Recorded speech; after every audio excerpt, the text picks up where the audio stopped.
Barbarians, are you looking for the best whirlwind leveling guide out there? Well, I got you covered.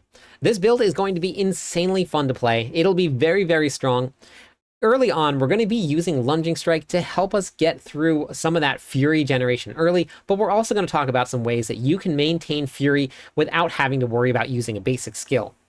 This build here is on the brand new updated version of Mobalytics, and I'm super excited to show you and break down the planners for you. To start off with, we're going to be looking at this variant here on the table of contents. This is brand new to the site. It's a great feature that they added on. You can skip through to each of the sections that you're looking for specifically without having to go through the entire planner and hope that you can find what you're looking for. Build variant is what we're going to talk about first. We're going to have a 1 to 25 section, a 26 to 40, and a 41 to 60. This is going to be the journey that will take your character on to get you the most efficient way to level. Now, not only that, every single one of these leveling guides is not going to have a Paragon board. All you have to do is come to the end game planner here, and you're going to have an option for 2 different Whirlwind endgame builds. That will allow me to not have several different variants all lined up and stacked up, and will just allow for a much smoother gameplay for you. Now, in this very first variant here, all of these variants will have them in each section of the planner, so you can swap at any point at any time. This will have different sections here that you can jump around through the hyperlinks through the planner if you're looking to get something. At level 10, you're going to have your tempering unlock. A tempering elemental surge early on is incredibly important. It is something that you can actually pick which one you want now. Tempering has been changed quite a bit, and we'll talk about that a lot more when we get into the gear section. It made the leveling process feel completely different because you can pick the tempers that you want as long as you find the tempering manuals. This build here is going to rely on Whirlwind to deal most of the damage. Lunging Strike will be in the build, and that will simply be in order to generate Fury in order to continue to cast Whirlwind. But Whirlwind will be your main source of damage. We're also going to have Wrath of Berserker, which will add some increased damage to Whirlwind. It will also generate a pull. It'll pull all the monsters to us, which is always super great when you're playing a Barbarian. Then you're going to have Warcry for some increased damage whenever you shout, as well as Berserking, which gives additional increased damage and movement speed. Ground Stomp is going to be a great way to reset the cooldown of Wrath of Berserker. It does some damage, and it also has a pull. So if Wrath of Berserker is on cooldown, you can get Ground Stomp to work, and that will pull monsters in for you as well. That is something that is brand new in Season 11. They added in a pull to Ground Stomp. Amazing change. Super excited about it. Rallying Cry here is going to be the next option for you. This is going to give you Unstoppable and some additional movement speed with some Fury generation. For your technique, we're going to be running pole arms. Now, this does not mean that you have to use a pole arms in order to do this. Your arsenal selection is going to be different than your technique selection. Your expertise is a class benefit that you get after completing your class quest at level 15. This will allow you to gain the benefits of using a specific weapon type without actually having that weapon type equipped. Now, Mobalytics has promised that we will get a dedicated arsenal selection somewhere in the planner that will actually show what we're going to be using for the build. But we've got it in several different places. We have your two-handed mace is going to be set up for your arsenal selection. Whirlwind will be set to a two-handed mace. You can actually come down here as well into the arsenal selection. We're going to try and put it everywhere through the planner so that people can really see, because it is incredibly important. You're going to gain increased damage and a chance to generate Fury by using a two-handed mace. And then by having the polearm selected here, we gain additional damage while we're healthy, which is above 80% life, and we get increased lucky hit chance. Now at level 10, you're going to unlock your tempering. Tempering is incredibly important to do, and it is very cheap early on, so don't stop yourself from tempering. Even if you're going to be replacing gear, it is so cheap and it is so important that it is definitely worth doing every time that you go and do a gear check. Now we'll talk about tempering a little bit more when we get into the gear. Elixirs also will unlock at level 10. That's going to give you a 5% increase to your experience. You can use any elixir. It doesn't really matter during the leveling process which one you have. Craft the cheapest one, use those. You can also unlock your incense at level 45. Same thing, use the cheapest one and only use one. You don't want to waste the materials in order to craft 3 of them and have 3 of them active at all times. The leveling process is very quick, so you don't really need the extra bonuses from that. Now for the equipment here. This is going to be broken down into 2 different segments. Now we have 3, but it really is 2. Now, for your 1 to 25 and your 26 to 40, all of the aspects will be exactly the same. And all of these can be found inside of a dungeon. Now, what does that mean? If we come down to the bottom here where it says dungeon aspects, this is a list of all of the aspects that can be found and what they do. It gives you the dungeon list. If you were to come into the game and you open up your Codex of Power here, there's a couple different things you can filter by.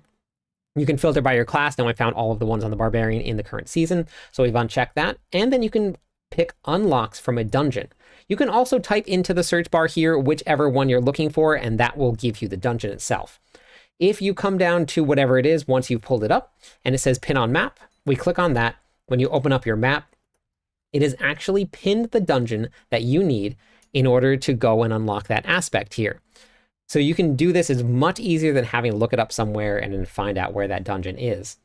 Great tool for you. Now let's go back up into the gear section here, and we're going to look at the final variant. This final variant, this 41 to 60, and this will include some of the dropped aspects. If you find those dropped aspects early, absolutely 100% put them on. If you want to know what those dropped aspects are, you come right down to the important dropped aspects here. This will have a list for you. You just put those on. You don't even need to move any of the other aspects around. The only thing that may end up moving is just you're going to move Bull Kathos to your helmet. And this is something that you can find in a dungeon, so you'll already be able to just enchant it here.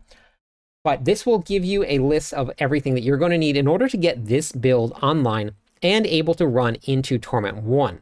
So make sure you use this bottom variant here to find the important dropped aspects as you're going through your leveling process. So you can just put them on. It'll make your whole experience better the earlier you find these. So hope for some great RNG to give you some really great drops nice and early. Now let's talk about the skill tree, because there's a couple incredibly important points for this. What is great about Season 11, and a big change that they made, is if you come over to the build planner here on Mobalytics, and we were to come down to the skill tree, in the current season, Season 10, you have to put in at least 2 points to unlock your core skills. Now it's only 1. We now have unlocked our core skills. In order to unlock your next section of the skill tree, you only need to put in 1 point. This is going to save us a ton of points in order to unlock everything that we need. So your skill trees are going to look a little bit different from the previous season for any core skill build. Now, how do you know where and which points to put in when? If we maximize this here, which you don't actually have to, depends on the size of your screen, but you click on the leveling path here, and then you can click on the maximize here. This is going to show you a list of the order that you put in all of your skills. So lunging strike, 1 point, and then you go into whirlwind, then you go into rallying cry, then to ground stomp. It's incredibly important that you follow along with this. If you were to just follow along with the guide and you put all of these points in here and all of these points in here, you would end up missing out on key opportunities to unlock certain skills that will make your leveling experience much faster and much smoother. Now, when you start with your 1 to 25, we've only spent 37 points. Then we've only spent 52 points. You do not have to completely redo your skill tree every single time. Going to the leveling path will just continue on from the previous variant. So it's really, really smooth, a really easy transition to go from one variant to the next. So now we're going to look at the divine gifts. This is going to be the seasonal mechanic. The Blood Maiden, after season needed a break. She asked Duriel to come take over so she can go take a cruise. She's out there sunbathing somewhere. Duriel has brought his maggot hordes to Helltides. Now, when you go to the summoning pillars, you will summon Duriel instead of the Blood Maiden. Once you defeat Duriel, you're going to gain your Squalor and your Corrupted Essence here. These are incredibly important for the leveling process. If you take your Essence of Squalor, the rewards are maggots and Helltides can drop experience globes. If you put it into the purified section, that experience globes are going to be doubled. This will help tremendously in speeding up the leveling process that you have. Now, this is completely optional. If you don't want a very fast leveling process, you don't have to put these in. You can always swap it around for your Essence of Pain. What Essence of Pain does is that Pangs of Duriel can drop socketables. That's going to be your runes. Runes are incredibly important, incredibly strong, and it's also going to be something that can drop gems. Now, during the PTR, we actually had whole gems drop again. That was a different feel, and I actually really liked it during the leveling process. I was able to just straight socket in the gems instead of having to go back to town, craft the gem, spend gold, and then put the gems in that I wanted. Something that's really cool that you can do in game is if you come over to any of the gems, let's say I found this grand diamond on the ground, I wanted to put the diamond in for the all res, I can actually just slot it in without having to go to the jeweler and remove the gem. So if that's something that you missed, that was a really great option for you. So during the leveling process, you find a full gem. It doesn't even really matter what it is, you put it in because it's going to give you some sort of benefit. So that'll be your new divine gifts, and then the new seasonal mechanic that we're going to be getting. In the endgame planners, this will be completely filled out, but this was the most important one for your leveling process.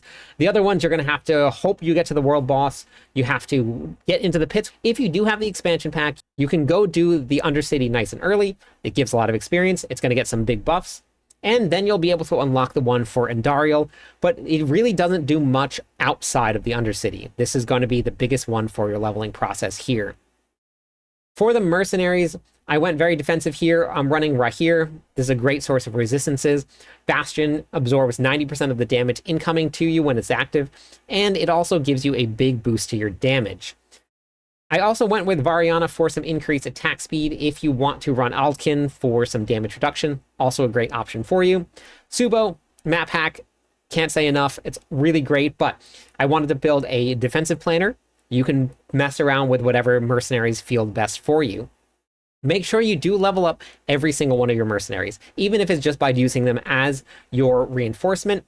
They unlock tiers of your bartering in the mercenary den, and those are incredibly important and very lucrative.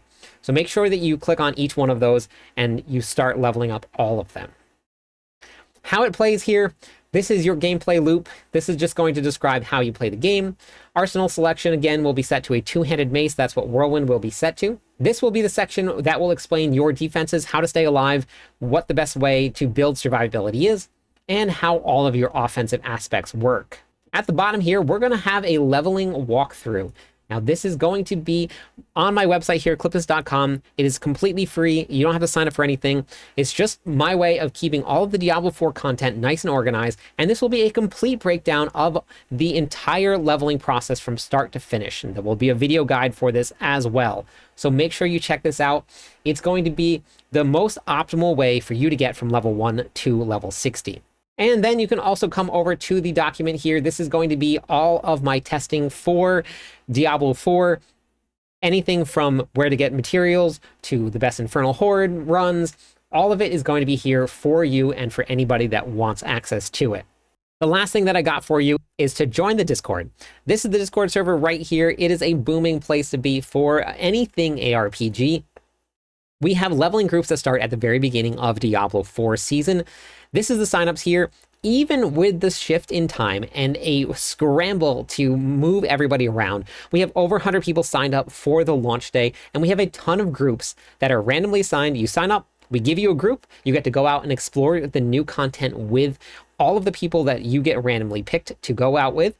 It's a great place to share gear, share loot, learn about all of the new seasonal mechanics.